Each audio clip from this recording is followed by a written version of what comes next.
I'm John Strum, and this is RealTalk MS.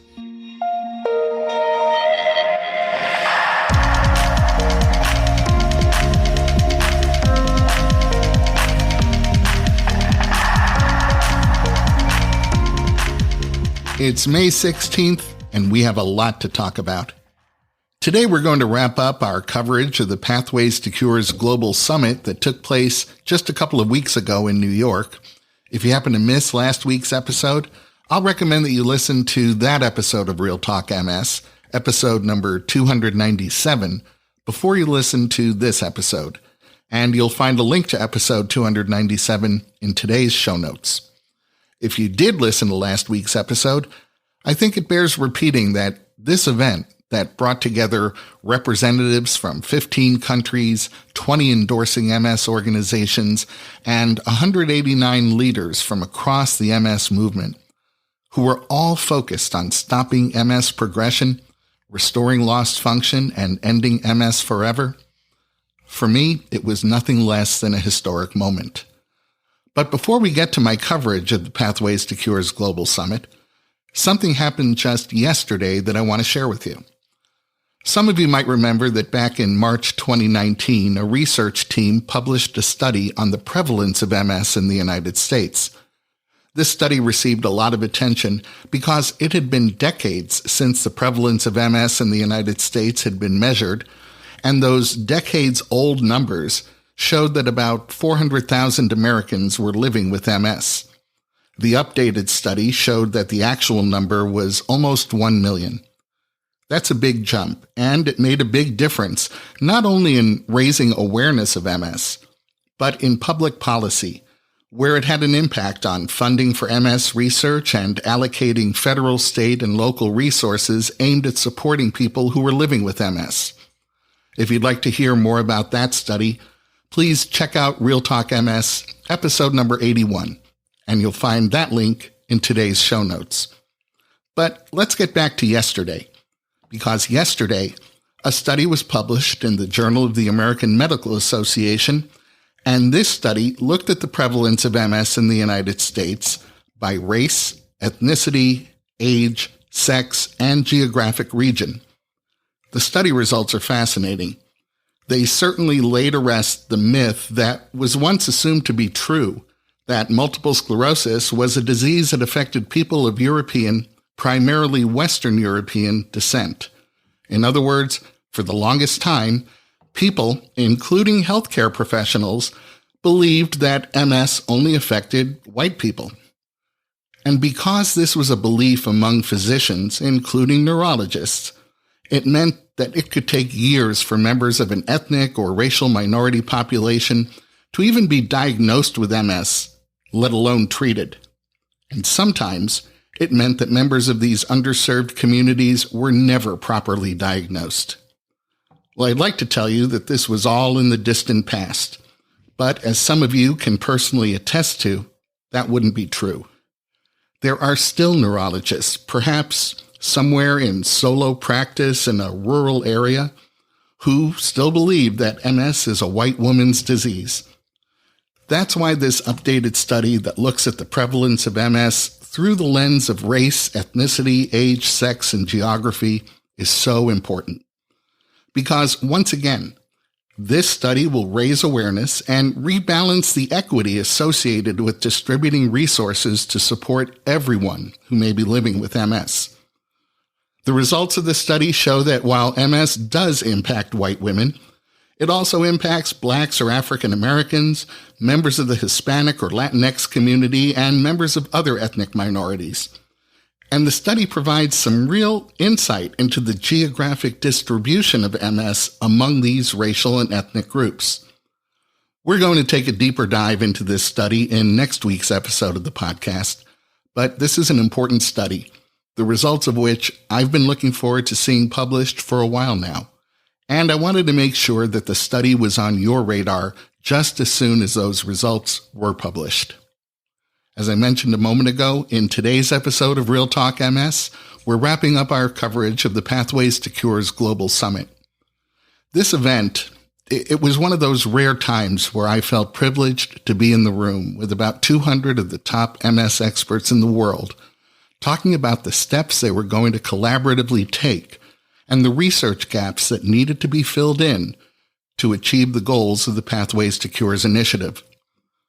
One theme that was part of the conversation at the summit was that the goals of the initiative, the cures that would come out of this extraordinary global effort, had to be made available to everyone living with MS. Anne Helm, the head of research and access at the MS International Federation, gave a presentation that really underscored the fact that despite the remarkable progress that's been made in treating MS, that treatment varies in different parts of the world. Anne reminded us that global challenges require global collaboration. And if those collaborations are going to be most successful, they're going to put people affected by MS at the heart, at the center of global MS research. I had an opportunity to chat with Anne about some of these issues. I'm speaking with Dr. Anne Helm from the MS International Federation. Dr. Helm got things off to a start this morning, talking about the progress in treating MS that's already been made. I guess one of the questions I would have specifically as a representative of the MSIF, can you talk a little bit about how treatment in MS varies in different parts of the world? Thank you, John. And that's a really interesting question. It varies hugely in different parts of the world. One of the things that the MS International Federation does is run a large global survey which collects data for what we call the Atlas of MS. And some of the questions that we ask countries to provide information on is about their access to disease-modifying therapies for MS. So through this collection of data, we can see which countries have access to all the approved therapies for MS and which countries have actually access to none of them. And so, yes, there is huge variation in different regions of the world. And when you compare sort of the high income countries versus the low and middle income countries. I think it's important at a meeting like this, when we're talking about global collaboration, we recognize that all parties coming to the table may not be representing the same sort of MS journey on behalf of patients, may not be representing the same access to care or treatment from one country to another. And sometimes that's something that, I just wanted to make clear to my listeners that they understood that it really does vary depending on where you may live and where you may work. One of the things you talked about today in terms of global collaboration was something called multi-act. You know, we often talk about putting the patient at the center of not only treatment, but research as well. It's a conversation that doesn't get translated into action enough, but multi-act is a step toward making that very actionable. Can you talk a little bit about what multi-act is and the impact it can have on research?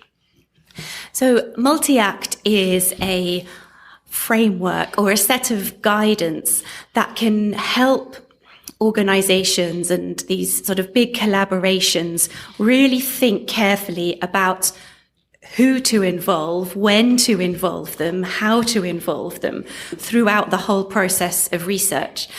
And I think one of the things it makes very clear is that even at that very initial stage of setting up any type of research project, you need to be talking to people with the lived experience of whatever condition you're researching into. So they need to be part of that conversation about setting the vision, setting the strategy for that project, being part of the overall governance of it. Because that's going to help ensure that the outcome is actually going to be meeting the needs of the people that you were doing the research to try and help. So that is really what multi-act is trying to do. And then it sets out, so not just at the start of it, but all the way through a large research initiative, saying that there's no one-size-fits-all approach to how you engage people with lived experience, but you think really carefully at each stage of the project, okay, which population of people do we need to go out and talk to at this point, or where do we need to go and get that extra advice, or who might be useful to pilot test a particular intervention or something.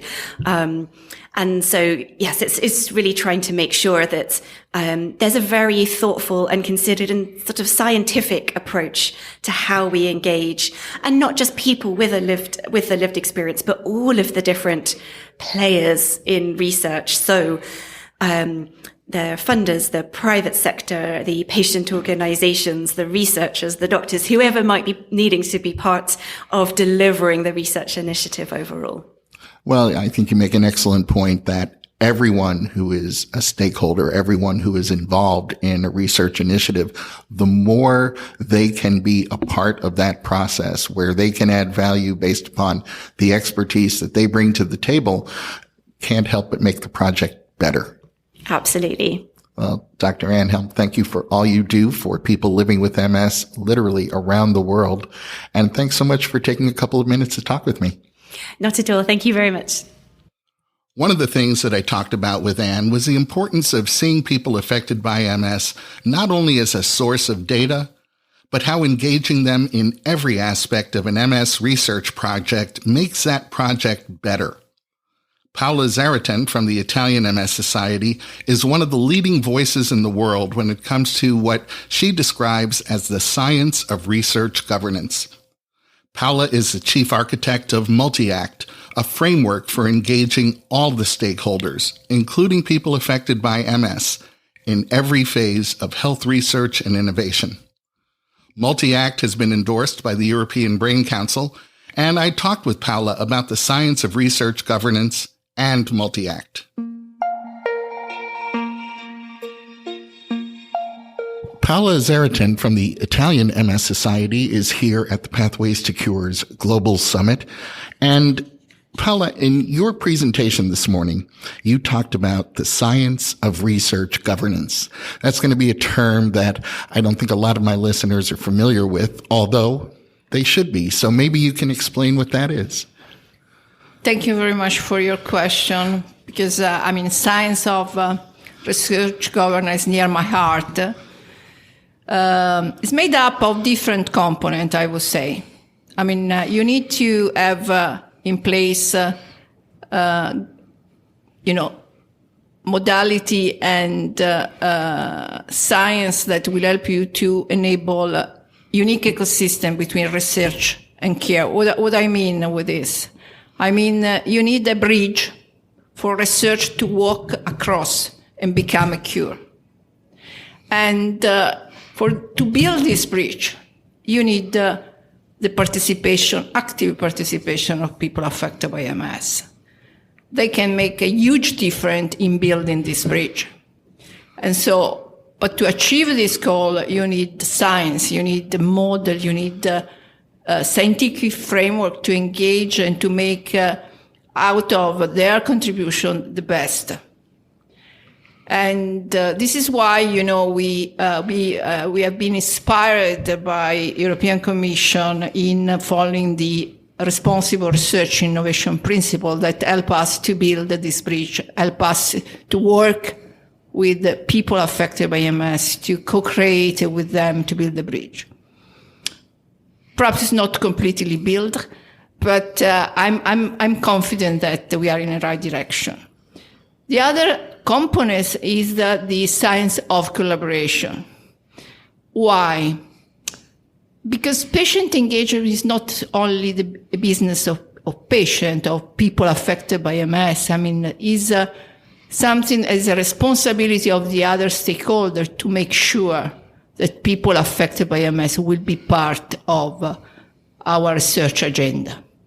So putting together all these framework, putting together all this need, we need to invest on science of research governance. We need to invest in making sure that all the relevant stakeholders are engaged. First of all, people affected by MS. We need to make sure that they will see their the return of engagement. They will see that by participating, things will change and we'll have a greater impact of research. They have to see that we are able to build this bridge. That framework that you designed to facilitate that bridge is called Multi-Act. Can you talk a little bit about Multi-Act? Yeah, I mean, I think that there are many ways to engage in patient, and there are many models that have been used in research to engage patients. But I think that Multi-Act, that is a model, a framework that has been supported by European Commission, that is important to understanding in which phases of research people affected by MS can give their contribution as any other stakeholders, because this is going to be the same for researchers or for other stakeholders. And once we have, identified these phases of research, then we can work together to develop, design an engagement plan in order for people affected by MS to see their impact to research. But there is another important concept that Multi-Act is bringing to the science of patient input, science with patient input, that is representativeness. Till now, we used to ask one people affected by MS to be at the table to give advice, and it's fine. But it's not enough. And this is why Multi-Act has developed this new governance body that is named Engagement Coordination Team, because the role of the member of the Engagement Coordination Team is to recognize the kind of, what are the people affected by MS that have a relevant experiential knowledge to be engaged in a given research project. And it's their responsibility to engage the relevant community in order to have a representativeness of their experiential knowledge, to have not only one people affected by MS advice about what research should do, but all relevant community. And this is an important role for people affected by MS. Only them can do it. Only them can have such a kind of responsibility. I agree. Paola, I want to thank you on behalf of everyone affected by MS for bringing us all to the table and involving people in every phase of the research process. Once upon a time, participating in research meant being, donating your data, being a data point. Absolutely. And, thanks to your work, to a large extent. It's a pleasure. And, after several years experience in multiple sclerosis, first in pharma and then in a profit organization, it's amazing how the contribution of people affected by MS can change research and can increase the impact of research. Well, thank you for being here at the Pathways to Cures Global Summit. Thanks so much for talking to me. Thank you so much. At the Pathways to Cures Global Summit, I also had a chance to connect or reconnect with some of the top clinician researchers in the world. Dr. Peter Calabresi is the director of the Multiple Sclerosis Center at Johns Hopkins Medicine. Dr. Calabresi is also the principal investigator on several clinical trials, and he oversees research projects designed to create new anti-inflammatory and neuroprotective therapies.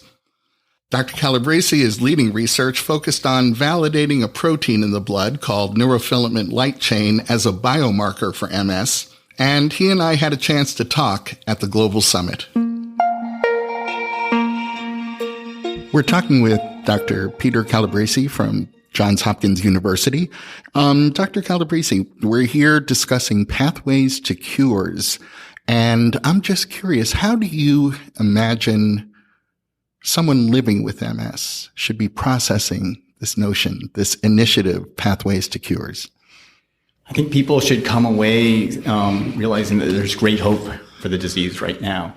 We've come a long ways. We've identified many targets that have translated into drugs for relapsing remitting MS, and now there are tens and scores of people working on progressive MS, and we've made a lot of progress. So although it's frustrating for people who have disability and we don't have any treatments necessarily for them right now, I would say that a lot of progress has been made. The ground has been set for future therapies, and I think the future is very bright. So I'm feeling very optimistic about where we're headed in the next 10 years. Well, I, for one, am very glad to hear that. I know my listeners are going to be as well. When we talk about progress, one of the areas that has been a focus where we're seeing some progress being made is in the areas of biomarkers. Can you explain to my listeners how being able to identify biomarkers for MS is going to impact treatment? Yes, biomarkers are critical for not only diagnosis, but for prognosis and monitoring. So the big one now that is being commercialized this year is neurofilament light, or what we call NFL.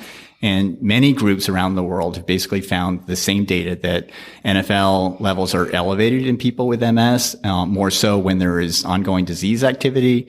And so it has concurrent validity. It's a quantitative measure of how much inflammation is going on, causing nerve damage.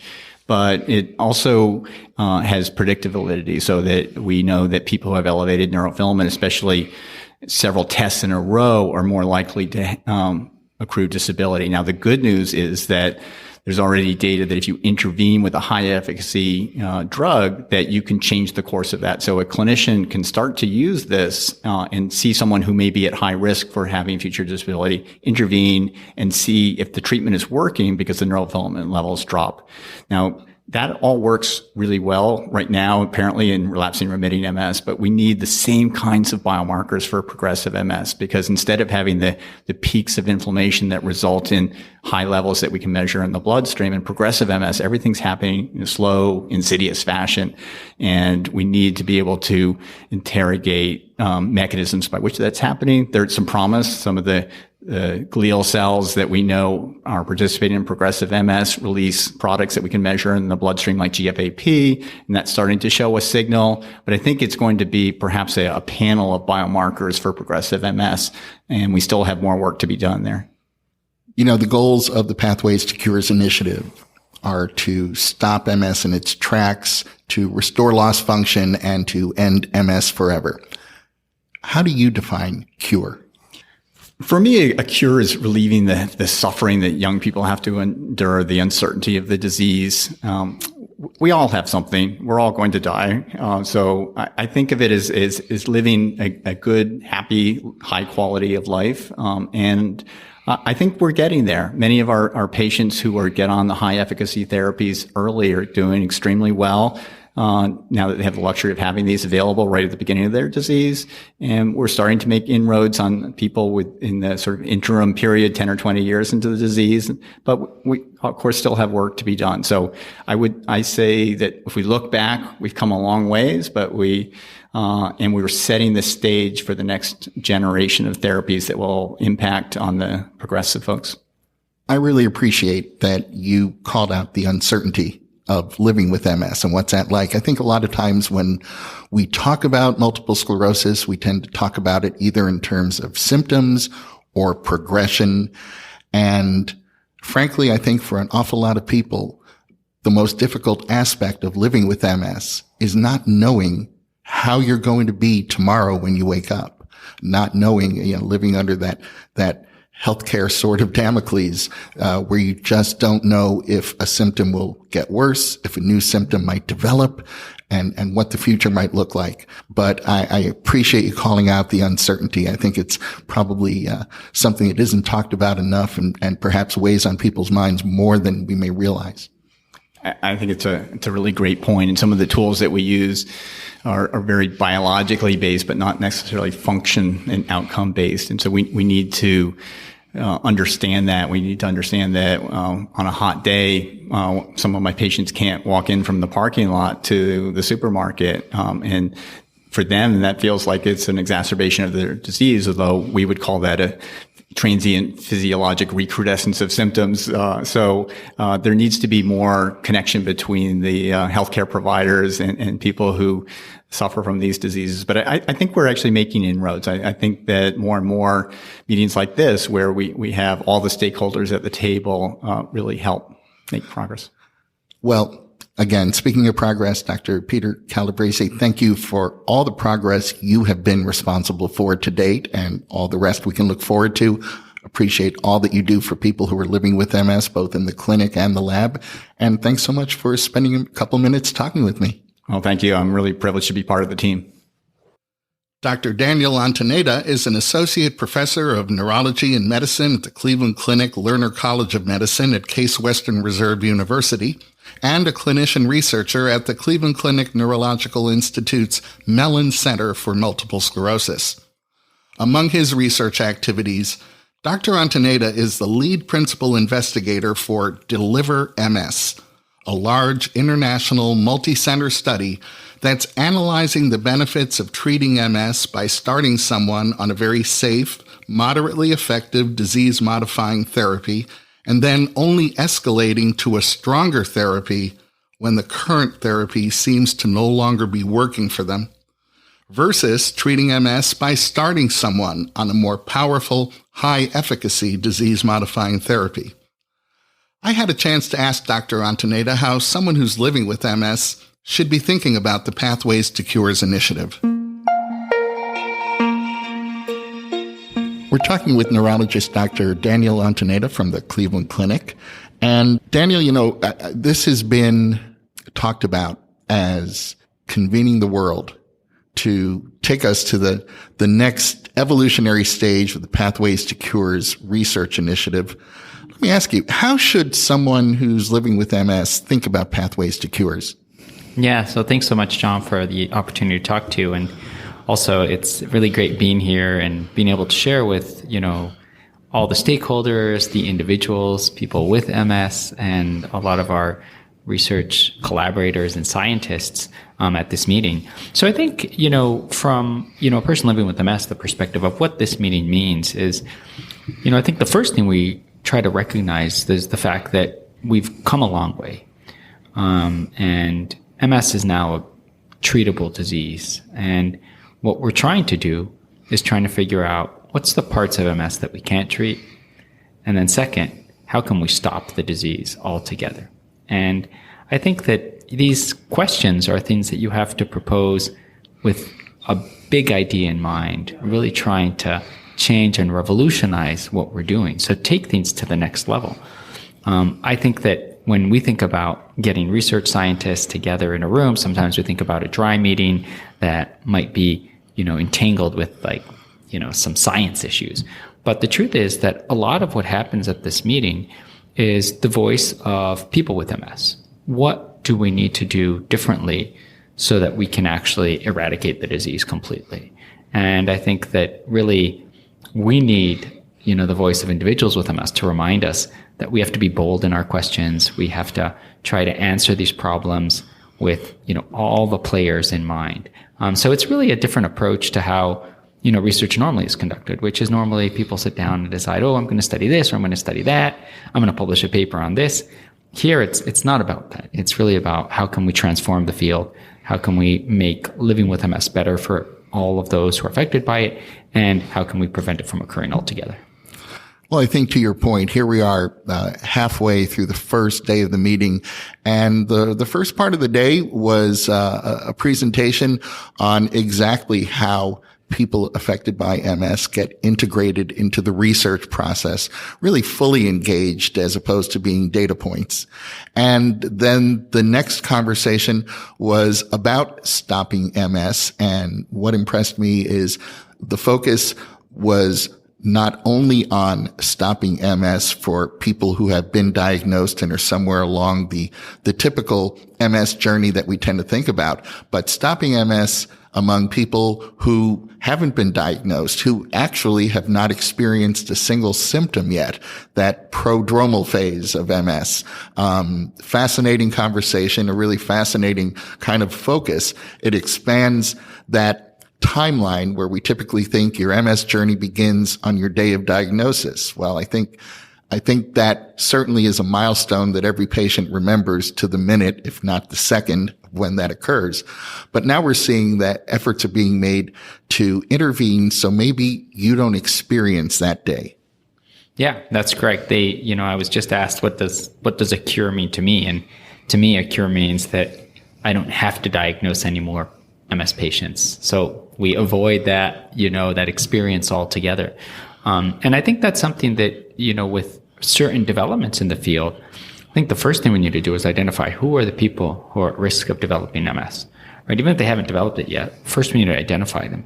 And then we need to develop the strategies so that we can actually do something to prevent the disease from occurring altogether. Well, Dr. Daniel Antoneta, thanks for all you do every day to improve the lives of people living with MS. And thanks for stopping by to talk with me. Yeah, thanks so much. It was a pleasure as always. I also had the chance to reconnect with Dr. Mitzi Joy Williams at the Global Summit. Dr. Williams is a clinician researcher who has focused her research on identifying disparities in MS care among historically underserved populations. I asked Dr. Williams what the word cure meant to her, and we talked about the importance of ensuring that the Pathways to Cures initiative doesn't leave anyone behind. You've probably already heard me say that the MS Society has convened the best and the brightest to be attending Pathways to Cures Global Summit.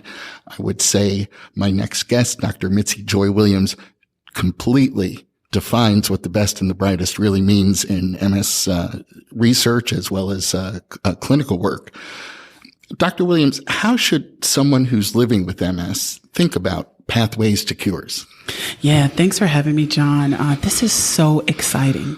Just the fact that we are now talking about looking at ways to cure MS. I think for a person living with MS, I think it's important to recognize that there are still some steps that need to be taken, some collaborative efforts that need to be done with summits like this to really better understand MS across different populations. But I think the exciting piece is that we're working towards that, and that there are, multiple ways that we're looking at trying to end MS as well as trying to restore function. And so I think that's the exciting piece, right? Is that now this is part of the conversation where it was not part of the conversation even 10 years ago. As you mentioned, the idea of cures is a new part of the conversation. Mm-hmm. What does a cure mean to you? Yeah, so a cure can mean different things, right? I think at this stage of the game, a cure to me as a clinician would mean I catch someone very early in their MS and I'm able to stop their MS in its tracks. I think that there are, successful examples of this that I've seen in clinical practice. When we're able to get a person on the right treatment for them, they often do very well. So my patients are now very functional. They're raising their kids. They're getting their PhDs and, remaining employed.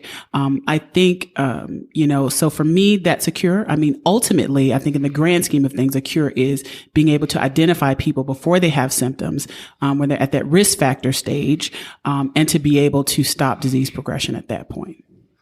A key area of your research has focused on identifying disparities in MS care, looking at everything from access to care to quality of care affecting historically underserved communities. Yeah. How do you process the goals of the Pathways to Cures initiative to stop MS in its tracks, restore lost function, and end MS forever? How do you process those goals as they relate to members of minority communities in light of the disparities that you've identified in your work? Yeah, so that's an excellent question. So one of the things that we definitely I think need a little bit more emphasis on is diversity, right? So sometimes when you get in a global setting, where, for instance, in certain parts of the world, you don't have as many underrepresented populations, you don't have the same history of disparities like we have here in the States, it can kind of get lost in the sauce, so to speak, that conversation. But I think that, in order to really find a cure for MS, everyone has to be included in that solution. For instance, there are not a lot of people from the continent of Africa as a part of this meeting, right? So we're missing a whole continent. And I think that we have to begin to reconcile those things. Certainly we have to continue to move the research forward, but we also have to kind of take that pause to say, okay, what are we missing and how do we really make this inclusive of everyone in the world who has multiple sclerosis? And I think we have a little ways to go where that's concerned. Probably do, but I think focusing on the fact that that is a necessary part of this effort is so important. Absolutely. Absolutely. Well, thanks for taking a few minutes to talk with me. Thank you so much for inviting me, John. Always a pleasure. In the coming weeks, I'm hoping to catch up with some of the other experts who were presenters at the Pathways to Cures Global Summit. People like Professor Wei Yang, Professor Gianvito Martino, Dr. John DeLuca, Dr. Anthony Feinstein, Dr. Ellen Mowry, and Dr. Kathy Zakowski, who all talked about the current state of the science when it comes to restoring lost function through myelin repair, inducing neuroprotection, and developing functional recovery through behavioral changes. National MS Society President and CEO Cindy Zaghi-Boilo opened the Pathways to Cures Global Summit saying, quote, "We've never been better positioned to change the world for people with MS." And as the summit came to an end, co-chair Professor Alan Thompson summed up much of what had been proposed in just 4 words: communication, coordination, collaboration, and commitment. My takeaway is that these 4 words are the fuel that's going to drive the biggest global MS research collaboration the world has ever seen. And it's going to change everything. That's going to wrap up this episode of RealTalk MS. RealTalk MS is powered by the National MS Society. And you can share this episode of the podcast by letting your friends or family members know that all they have to do is point their web browser at realtalkms.com/298. You'll find that link in today's show notes so you can easily copy and paste it right into your email or text. And if you have a minute, I hope you'll do me a huge favor and choose to participate in the RealTalk MS Listener Survey. The survey will take you less than 5 minutes to complete, and you could win a $100 Amazon gift card. You'll find the survey at realtalkms.com/survey, and you'll find that link in today's show notes. I'm John Strum. Thanks for listening. Stay safe and make healthy choices.